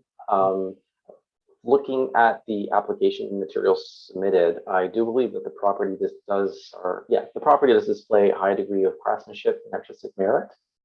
It also may have some historical or associated value, and it has direct association with, I believe, a person and organization that was significant to the community. It is also important in defining, maintaining, supporting the character of the area, and it is also visually linked to its surroundings. It is a Victorian-style building built in 1872. We don't have information from the application as to the architect or the builder. And here are some prominent exceptional features. So it does have sort of exceptional features in that it still has the 12-foot ceilings original radiator heaters, has Howlett chandeliers, refinished stained glass bowls. And in terms of, just to scroll up here, I believe identified as being connected to a person. So there had been a few notable people that lived at this property. So it is a former home of lawyer George Lount, who lived at this property. Who else was here? There was also, there we go, Marjorie Hamilton also resided here. She was the, she was a former mayor of Barrie. So she was only the first of 3 women men that served as Barrie's mayor. So I think that's important to recognize, because that's definitely a story that we want to tell to the community, and that's something we would report in our heritage register. So in my view, I think this property does warrant listing, and I do recommend that committee pass a motion to list this property. Any questions or comments? I'm looking at it and I can't see where the semi-detached part is. Like when you look at it, it looks like the turret, I get a wall or bay window area, and then there's the door, front door, maybe to the left or to the right. It's hard to tell. So where's the semi part? So if you're looking at it, Kathy, Yes. that bay or that turret, it's basically Yes. the property line is to the right of the turret as you're looking at it. Oh, right. Okay. That's the way I see it from our mapping system. Okay. From above, it's sort of the turret as it goes to the left. That's where the property line is. It's probably more obvious from when you're actually inside where the walls are. Right. So would the other side of this semi inside be similar to 62 High? And could we or should we reach out to the other owner? I mean, we can pass this, but should we also maybe be reaching out and go, did you know your other half is applying, you know, to list their property on the Heritage Registry? Would you also like to? Could we do that as well? I think that would be a very natural thing to be doing. Yeah, we can reach out to that owner. No problem. Yeah, that's 64 High Street. Are we also encouraging them to designate as well? Well, yeah, I mean, that would be wonderful. Craig. It's actually someone from my school, and so they, they were just excited to do this. So I think it's great. The young couple, and they've inside is beautiful. I didn't see as much inside, but they've shown me pictures, and it's high ceiling, just beautiful. So they're just excited to do this. So I mean, you can obviously designate but it's half the house. You probably have to get the other half to agree. And so I mean, I just think it's awesome that they're doing this step one. I'm delighted that we're getting more and more listings, and let's hope that we can get some of those designated in coming years as well. But let's get them listed to start with. Thomas, and then Shelley. Thank you, Chair. It's just to answer your question, Sarah. The letters that we send out do have a blurb about listing as well as designating, and it's a standard thing that we've sort of massaged over time to be as convincing as possible. But we can send them, at least if we can get it listed, we'd have the whole structure. Yeah. Shelley?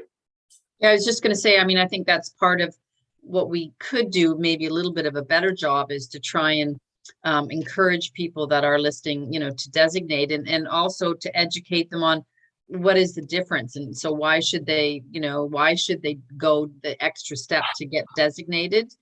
Because I think that most homeowners that I've spoken to, they seem to have more reservations because they think that it's going to cause them either money, or they won't be able to change something, or, it's more negative in the future. I mean, and I think that we can next year or whatever, I think we could look at some flyers or some information, if we're going to go door to door, as far as really educating the public on the advantages of listing and designation. Yeah, I think there's a lot of work that we could be doing on that for sure. Okay. All right. Can I have a motion to add 62 High Street to the listing for the city? All right. Thank you. I have that. All in favor? Any opposed? None. That carries. Thank you very much. Thank you, Thomas. All right. Open air Dunlop and the farmers market. David, do you want to say something about that? Yes, thank you, Chair. So we've been, let me think, June the 11th, we were out, I believe. And so next is 25th, this Saturday. And I'll just try and confirm with the market again, although we were, I had that arranged previously. And I have Craig and Sarah for the farmers market this Saturday. And our kit is assembled, and Craig currently has the kit, and I may be able to meet them there on Saturday morning as well. But either way, that's good for this Saturday. I'll send an update soon with an email of our dates still to come and whose names are attached to what dates. We're also the next one after that will be July the 2nd, the Saturday of the holiday weekend for Open Air Dunlop. Otherwise, everything seems fine. Yeah. David, I have a question. What time Yes. at the farmer's market? Right. Is it 10 as well or earlier, or what time do you want? It's something I should have considered because the market sets up very early, as you know, but I don't think, I'm hoping to get back to you and that you don't need to be there with the vendors, say at 7, it's far too early. And hopefully something more like 8 or just after 8, hopefully will be satisfactory. Okay, yep, I'm good with 8. I'm fine with 8. Really? Okay. I should have thought that this event would be much earlier than Open Air Dunlop, and we should have thought of that before, but I'll get back to you. Yes. It sounds much more civilized. Thomas. I just wanted to just a reminder that item 2.7 still needs to be addressed. We jumped to 2.8. Sorry, I just skipped over that. Oh, right. Yeah.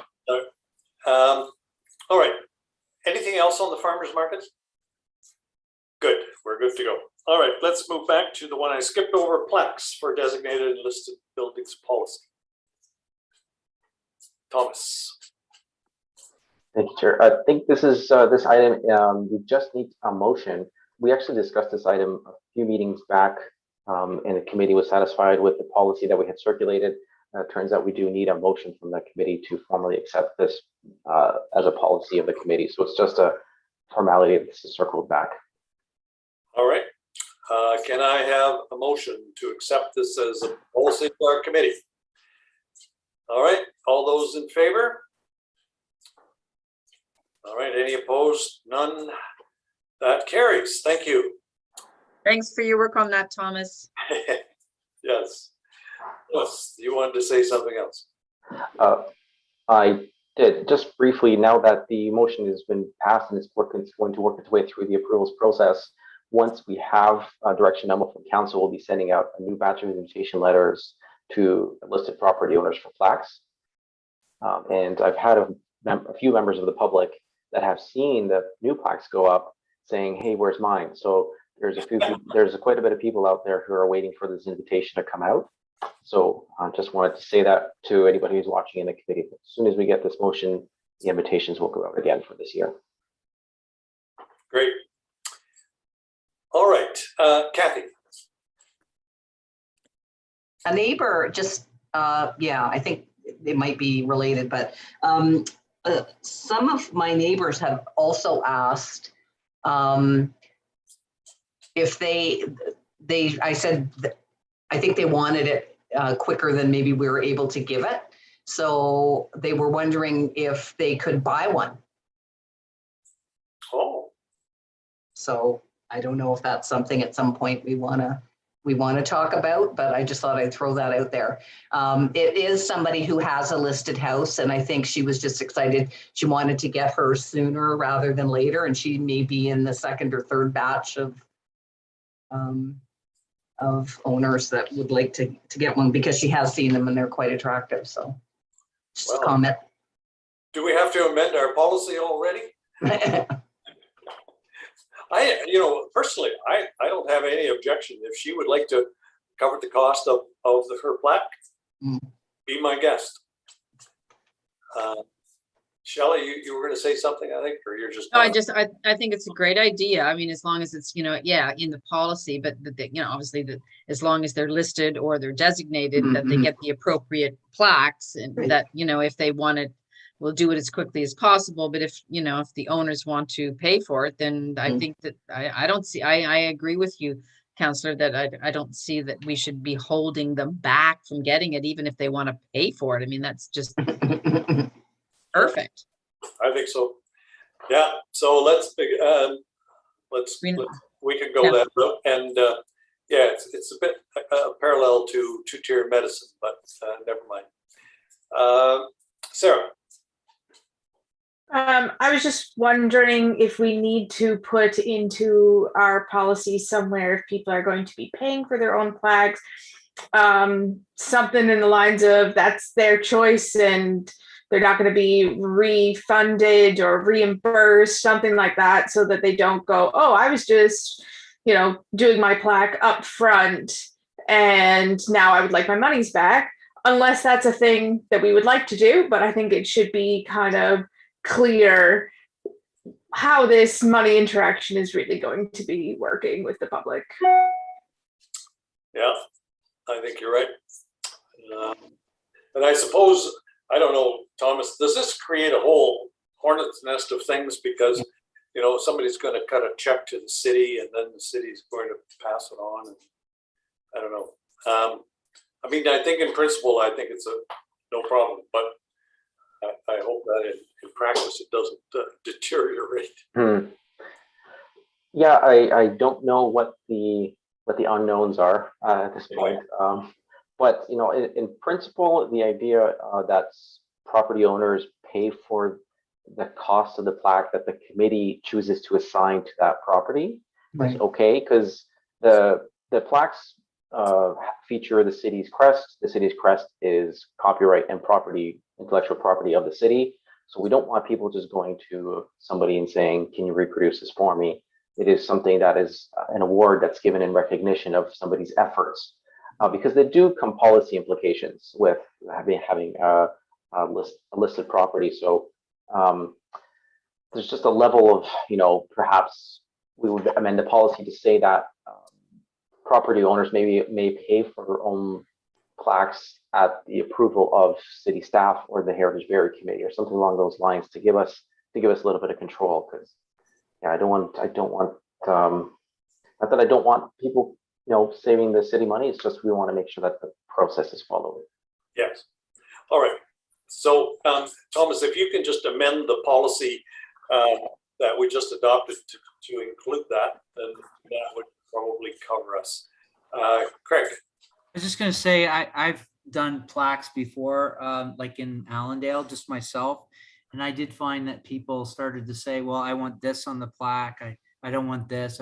And then I just stopped doing it because it became such a hassle that people weren't happy with what I had done. So it can be a bit of it's, because people are funny about stuff like that sometimes. So, I just from experience, it can be a bit onerous. Yeah. Yeah. So I think we leave it as an option in our policy, and it's just pretty limited. But if somebody really wants to cut the city a check, but it has to be the regular plaque that they would get. Yeah. All right. I have something. Oh, yes. Kaylee, go ahead. I believe when we were starting it and we were looking at what other cities did, I believe the city of Brampton paid half. And so if the city pays half and the homeowner pays half, the city might have more control over the plaque. And it's, if you want this plaque, this is what it costs kind of thing, than the owner paying the whole thing. But they do that. I don't know if we want to look more into what they do to see how they do it, but that's one example. Okay. All right. Sarah. Just thinking about that, if the homeowners did pay half, then we would sort of double our budget for plaques as well. So like whatever funds we have would go twice as far, sort of thing, if that's something we were also, because if we only have the budget to do a certain amount this year, or so I guess each year, maybe that's something we look into if people want them sooner rather than later. Yeah, I think rather than getting too fancy about it, if somebody wants to jump the queue, then they have to pay the full freight, and, you know, and get the plaque that the city provides. Tom, How many buildings or homes are outstanding that are waiting for plaques? We did 18 in the last order, and there's 33 buildings listed. So we just added a few more. So there's about half left over. They're still needing a plaque, and I estimate the cost would be about the same. I think it was $6,600 last time. So adjusting that, maybe $7,000 to do everybody else, if everybody else accepts. And I just wanted to add I guess I have a question for Kaylee. Sorry, I didn't know you were on the call. The practice that Bradford does for the plaques, do residents apply to have a plaque? Because this is what we're doing. We're going out there and giving the plaques out to people, and we're not asking people to come to us. So I'm just curious, are they saying, hey, come to us, apply for a plaque, and we'll help pay for it by funding half? Because it's just I think it's just a little different if people are coming to you and saying, hey, we'll help to pay for it, whereas we're going out proactively. And if you don't know, I guess. I can't remember exactly, but it was in a brochure that they had, so they're at least advertising, and it wasn't like just something that you could do. Okay. I could try and find it again and then let you know. And for my simplicity sakes, I would prefer that we would just amend the policy to allow property owners to cover the costs of the plaques if they want, but we maintain control over the design of the plaque and everything else. And perhaps we explore, doing the half costs next year if people are looking to do that. I just don't think there's going to be a whole lot of people doing that, just because they are expensive. They're in the $400 range a piece. Yeah, I think that's a really good approach, and yeah, we can revisit that policy next year if that's what we want to do. All right, anything else on the plaques? Okay, thank you. Designating historic buildings in Barrie. Who was going to lead the discussion on that? Is that you, Thomas, as well? I guess I could, yeah. So this item on the agenda is regarding those several lists of homes. I had properties that I sent to the committee. There was 3 lists. I believe there was the designated properties, the properties that are in the walking tours but not designated, and there's also a large list of all the other properties that the Heritage Committee has identified as being or having cultural heritage or value or interest, and they were candidates for listing. And I guess the committee members were to go and pick out their top, I think I recommended top 3 or top 5, and we were to put together some sort of list to see if we could, I guess, investigate which one of those top 20 or whatever it happens to be, which ones we want to go after for the purpose of designation. So I guess it's up to the committee if we want to go around and pick our top 5 or however many you have. Back to you, Chair. All right. So any comments, committee? Well, I thought that what we were going to do was start with the ones that were listed and try and get them designated, or maybe I'm mistaken. Sorry, Craig. Yeah, I thought it was more, we just said, it's almost like a batter's list. Like what, could we come up with, 5 to 10 as a committee of buildings that we thought, that we should maybe be looking towards, and whether it's designated already listed or not either, that we thought are buildings that as a committee, we should be really looking at. And so I actually sent 5 to Thomas of ones I thought, and then I thought Claire kind of mentioned that if everyone did that, we'd probably have a lot of consensus as a committee on what buildings we thought were ones to be looking at. So for example, like Thomas said, what were your ideas? And for example, obviously we've talked about it a number of times, the iron, was Iron Grill. Not Iron Grill. Yeah, that was like, for me, number one. And then I think I mentioned the corner of Tiffin and Bradford, with a farmhouse and those couple of buildings sort of in the corner of Allendale, those 3.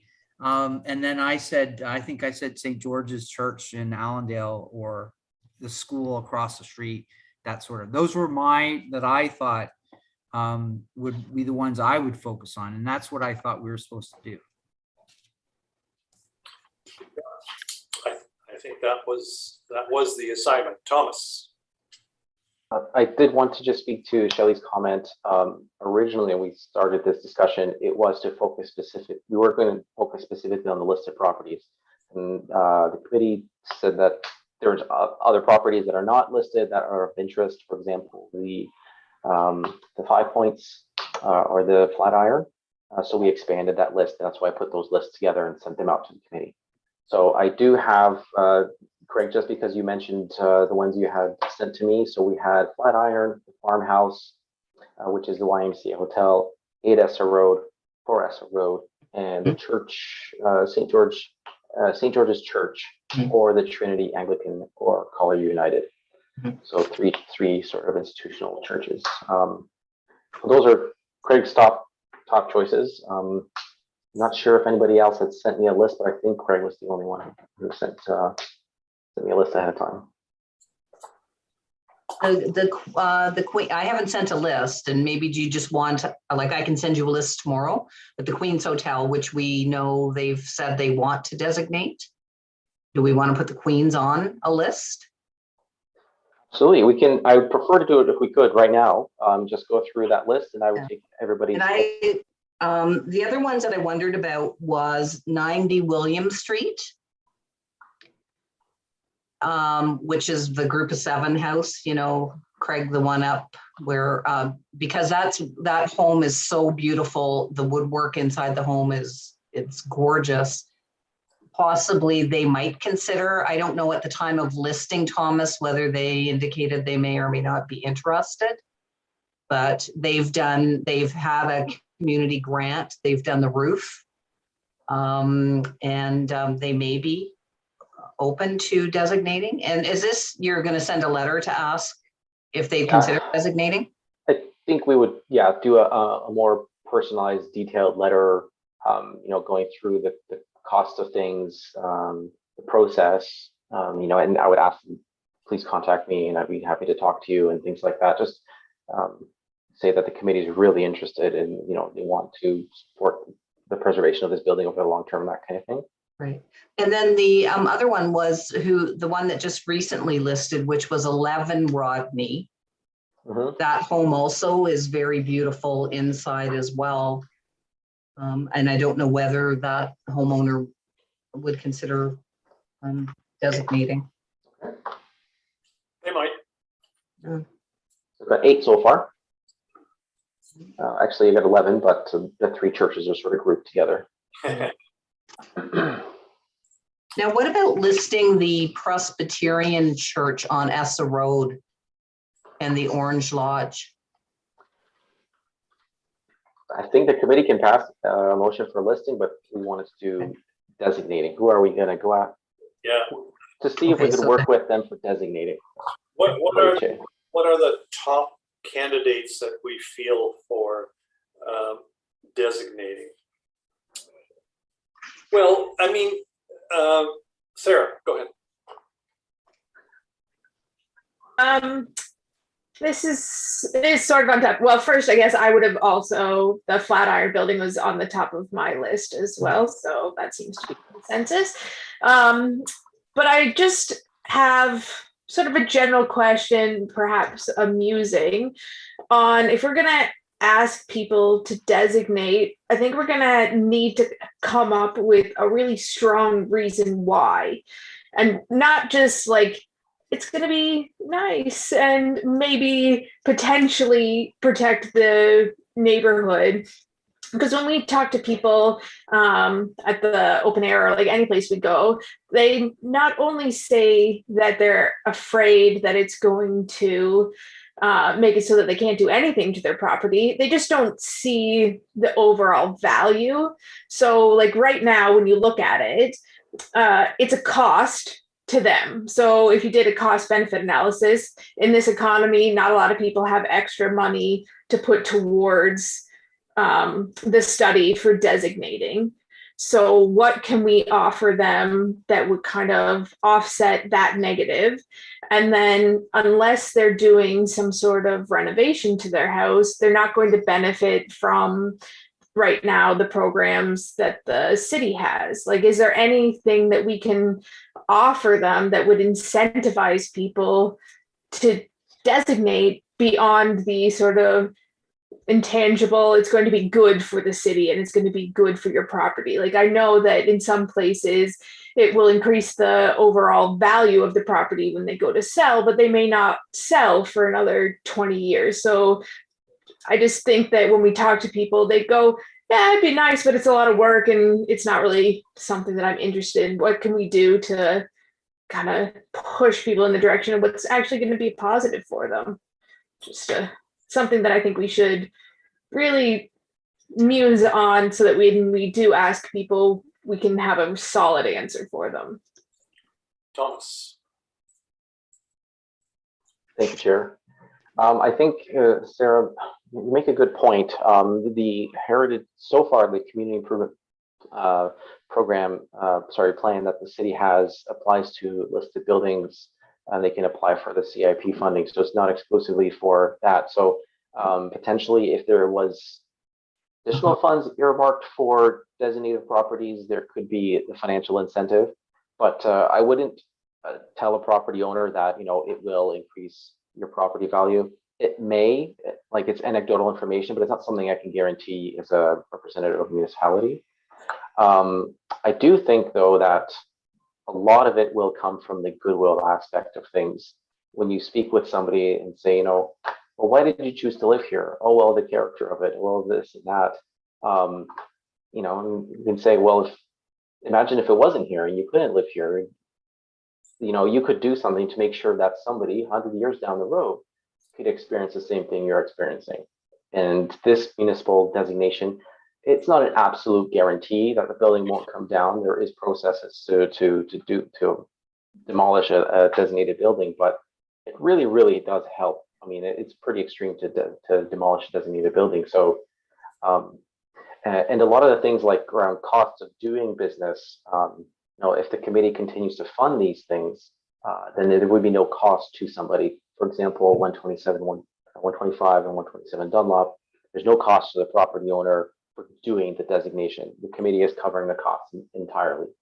So I do agree with you that we definitely need to go and have strong, I guess, marketing material, for lack of a better word.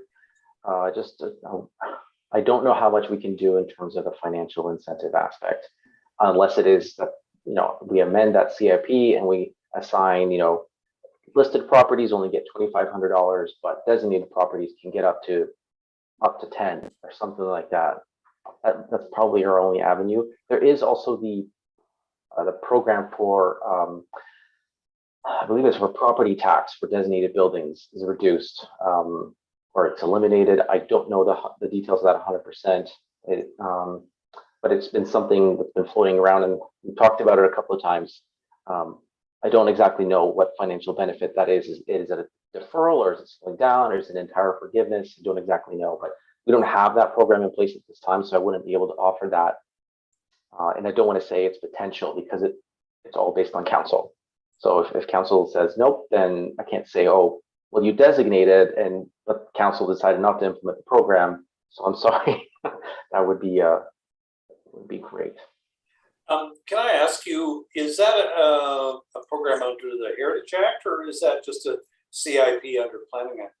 It's just CIP. be under the Planning Act, yes. Oh, really? Okay. Well, that's interesting because I think that has a lot of potential by saying, you know, your property taxes will get even a 25% credit. I think that would be a huge incentive for people to designate their property. Sorry, Chair, let me just clarify. With the CIP is a grant program for. Yeah. It's not property tax. I think that's a different program under the Ontario Heritage Act. Oh, is there? Oh, okay. So. All right. I'm going to look that up because I think that is a real benefit. Yeah. Kathy and then Sarah. Oops. Oh, can you hear me? Yep. Oh, sorry. Yeah, I think this is something we have talked about is a tax relief for designated homeowners, and many municipalities are currently doing this. And the tax relief is anywhere from, you know, they get a reduction in their taxes. Some municipalities have gone up to 75%. So I know in conversation at one point with the homeowner on Collingwood Street on 142 Collingwood, which is a designated homeowner, when I originally reached out and was asking about a plaque, one of the things that she said as a designated homeowner, that would be really helpful because of the costs of keeping, you know, the upkeep on a designated home and keeping it in good condition and stuff. It would be some kind of a tax relief program. So maybe that is something that we should be looking into at some point over and above the SIP. Yeah, frankly, I think that would be a very effective way to do it. Yeah, because I was shocked when I read, and I can't remember which, and I'll quickly go and have a look again, but I can't remember one of the municipalities, and it's obviously one that's a wealthier community, were giving a 75% tax rebate. All right.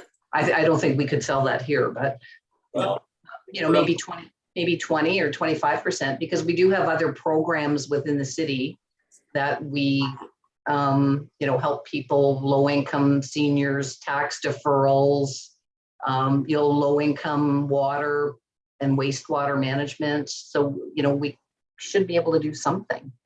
Yep. I would think. So we have to put. Yeah, I think the tangible money back or the tangible things are going to really draw people in. Like the people who have already listed, they definitely want to do it for like keeping up their neighborhood and because they really like their house and they think that their house has value.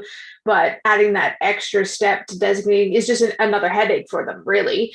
And so if listing protects their house just as well as they like now, then I do think that we need something for the designating, and having a tax credit, I think everybody would jump at if possible. I know that we're covering the cost of a couple of the studies to do the designating. Is that something that we can commit to each year and say each year we have a spot for, 3 homes? So when we go out and we are talking to people, we could say, yeah, if you're the first 3 people to apply for designating this year, we take care of the fees for everything involved. Something that people will, it's not just like we could help if we have money in the budget, that'd be nice. But if we can say definitely every year we set aside enough money to take care of, 1 or 2, at least it's something that you could say to people. It's a definite thing that we do. And if you get in early and don't procrastinate on the year, it's something that we could help you out with. Just seems like when we talk to people, they do really like doing it for their neighborhood and because they love their houses, but designating is that extra step that they need something. So is this something that we could come up with a few ideas and take it directly to council and say, our job is to advise you on how you can maintain and keep heritage in the city? These are the things that we have found really work, and see if we can kind of push them a little bit. Yep. I think pushing council is not a bad idea, or advising council, right? All right, Craig. I was just gonna say two things. One, maybe getting some quotes or something from people that have their houses designated as, you know, why they would do it, why they did it, and, you know, what they gain out of it, maybe could be part of something we use to explain to people that are considering it. And the other thing is that if we're talking about perhaps this tax, um, you know, less taxes, just sort of explaining to council the benefits for tourism of having these buildings, you know, because there might be some councilors say, well, why, you know, why this incentive? Why would we give them these tax breaks? Well, it's only going to help with the community and bringing people in and that's thing. So I think that's kind of an important thing to tell the council as well when if we're considering the reduction of taxes. Right, and in the overall scheme of things, the reduction is on historic buildings is going to be negligible, I would think, in terms of the big picture. Thomas. Thank you, Chair. I just wanted to circle back to what Sarah was saying about something going forward to council. I think that's a very good idea. And I'd recommend that this is not something that's in the work plan for the committee, but if it could be added on, that committee identify a member to do this work, to actually investigate what avenues municipality has to help with the costs of with the upkeep and ongoing sort of operation of a designated heritage property. That would be my recommendation. It's just that I don't want to commit staff resources to it because I don't know if I can make that commitment. But if a committee member can do this work, I could support them in that regard. Well, there's an idea. Sarah. I was just going to say that I could do some looking into it. That's the avenue that we'd like to take. Okay. Well, I do think that it's a great idea. And Kathy has said already that she knows of some municipalities that do tax breaks up to 75%. So I think that should be part of that little bit of research that you're going to do.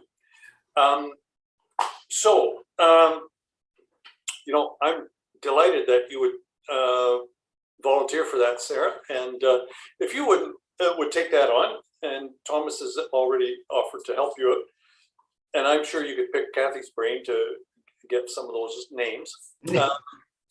And if you could, you know, put together a little memo or whatever it is for our next meeting, that would be terrific. Okay, Shelley. I was just going to say that at that point then, because I know I had lunch with Deb Exel, I don't know, a couple weeks ago.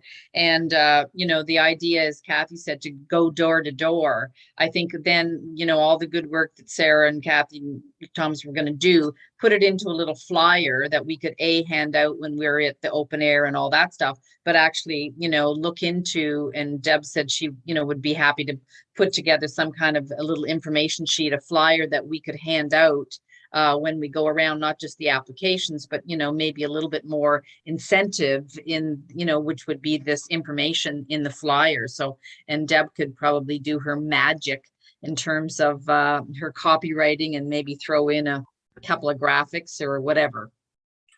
Yep, that's an idea. And I do think that when we approach someone to designate their property, I think that approach needs to be very personal. In the sense that, Mr. Smith, we think your property is really important to the city for these and these kinds of reasons. And, you know, we think that, you know, make it very direct and personal so that it's not a cookie cutter that one size fits all. Craig. Just going to say, we still haven't done really what Tom's asked us to do. So I mean, this is amazing, and Sarah brought up, I think what she said is absolutely amazing, and yeah, we need that. But I think he's also asking something is, can we have a list of, you know, 5 buildings we agree on right now to say, hey, this is a group that we can look at, send some letters to. I mean, even if we don't have all this information, I think if we just wait, you know, then suddenly it's going to be another year, and, you know, I think we just need a list. So that's my point. I'm with you on that. I think that I've sort of gleaned a bit of a consensus here, that the Flatiron building is probably at the top of our list for Yep. everybody.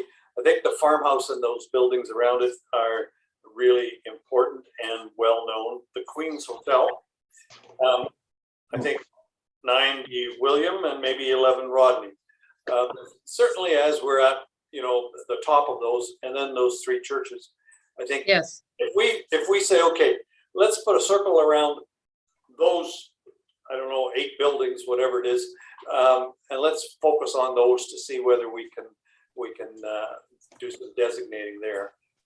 Maybe that focuses our attention a little bit. Thomas, and then Kathy. Thank you, Chair. I was just going to say what Craig was saying, that we get back to the list as well. And we currently have 10 properties on that list. How many? 10. We currently have 10. And the second thing I was going to suggest, indicate that, once we have this list, it sort of gives us a bullseye or a goal to work forward to getting those properties, or at least one of them, designated. I was going to ask whether or not the committee wants to hold off until we have done that financial research, or should we reach out before we have that? I almost hesitate to reach out before. I almost think we should do that research and then come with a proposal and say, hey, look at all these benefits. In the long term, we can speak to them and say potentially there's these other programs that the council could do. Those programs are all funded annually by council budget, so there's no guarantee that there would be, but there's potential of these things.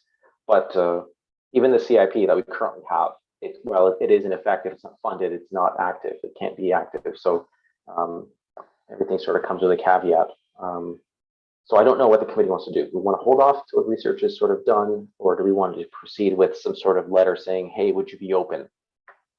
You know what? I think that it's wise to do some of that research first.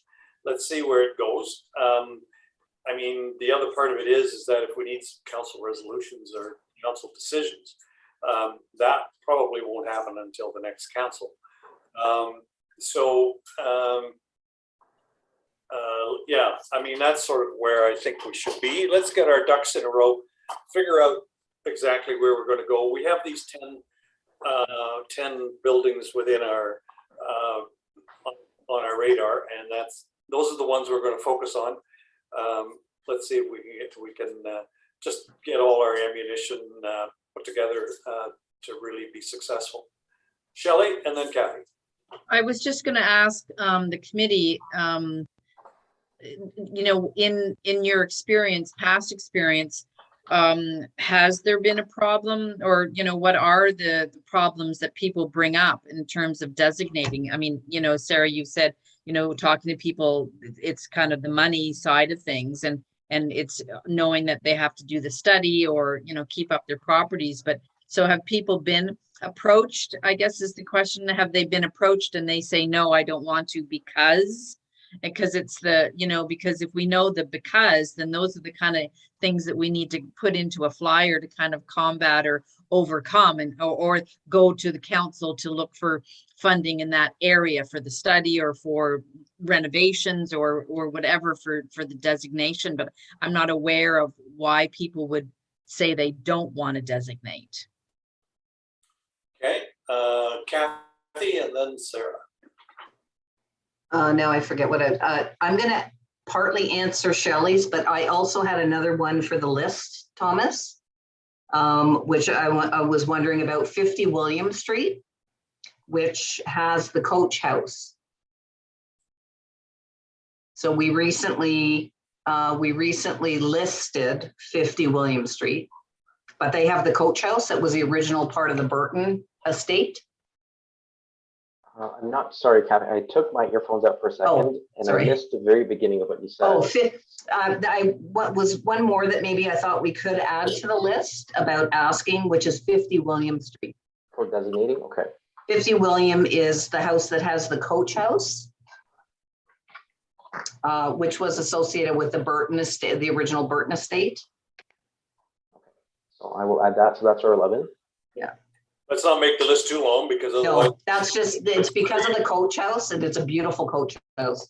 And Shelley, some of the things that, you know, people, there's the misconception, is the big myth, is that, well, if I designate, I can't make changes to my house or my property. I can't do what I want.